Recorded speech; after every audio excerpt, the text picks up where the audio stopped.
السلام علیکم ورحمۃ اللہ وبرکاتہ۔ محترم ناظرین و سامعین، امید ہے کہ آپ خیریت کے ساتھ ہوں گے۔ ہم حاضر خدمت ہے آپ کے سامنے ایک نئی ویڈیو کے ساتھ۔ امید ہے کہ آپ کو ہماری ویڈیوز اچھی لگ رہی ہوں گی، اسی لیے اگر ابھی تک آپ نے ہمارا چینل سبسکرائب نہیں کیا تو ہمارا چینل life.tv سبسکرائب کریں اور بیل آئیکن پر بھی کلک کر لیں تاکہ ہماری آنے والی ویڈیوز آپ تک آسانی کے ساتھ پہنچ سکے۔ تو چلیں شروع کرتے ہیں آج کی ویڈیو۔ انسان کو فطرتاً حساس بنایا گیا ہے۔ وہ اپنی جذباتی وابستگی کسی کے ساتھ منسلک کیے بغیر نہیں رہ سکتا۔ اکثر اوقات جذباتی وابستگی میں مسائل آنے والی وجہ انسان تناؤ کی کیفیت محسوس کرنے لگتا ہے۔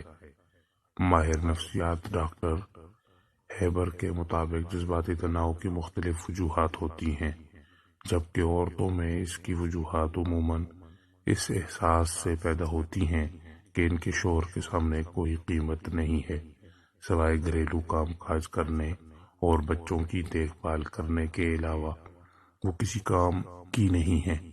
شوہر انہیں مسلسل نظر انداز کرتے رہتے ہیں، جس سے زندگی کے معاملات میں مختلف قسم کے جذباتی تناؤ پیدا ہوتے ہیں۔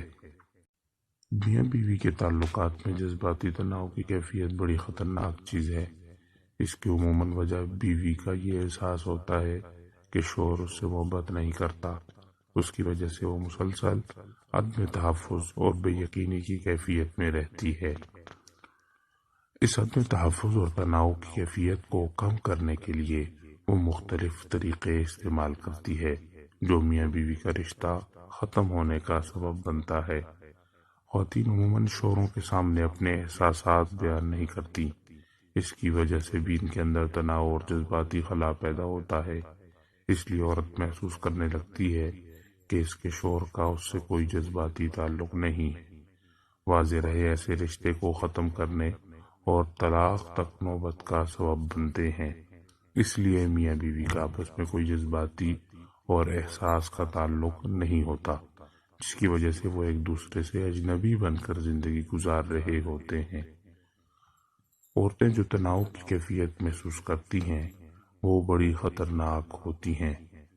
ہم ایسی چیزیں بیان کریں گے، ایسے نقطے بیان کریں گے جن سے ایسی کیفیت سے بچا جا سکتا ہے۔ عورت کو چاہیے کہ مرد کے ساتھ ہمیشہ مثبت رویہ کے ساتھ پیش آئے، وہ تاکہ اس کے مسائل اور مشکلات سے اچھی طرح واقف ہو سکے اور ان میں کوئی بھام باقی نہ رہے۔ یہ بھی ضروری ہے کہ زندگی گزارنے کا طریقہ بدلنے کی کوشش کرے اور اپنے آپ کو اینگزائٹی، پریشر اور ایسی کیفیات سے دور رکھے کیونکہ یہ آپس کے رشتہ کے لیے نقصان دہ ثابت ہوتے ہیں۔ عورت پر ضروری ہے کہ اپنے گھر کی ترتیب، صفائی ستھرائی اور شوہر کے سامنے اچھی حالت میں رہے تاکہ اسے رغبت زیادہ ہو۔ اگر میاں بیوی آپس میں ایک دوسرے سے دوری محسوس کرتے ہوں تو دونوں میں سے کسی کو پہل کر کے اس کیفیت کو ختم کرنا چاہیے، آپس میں جذباتی کیفیت کو بحال کرنا چاہیے تاکہ یہ رشتہ قائم اور دائم رہ سکے۔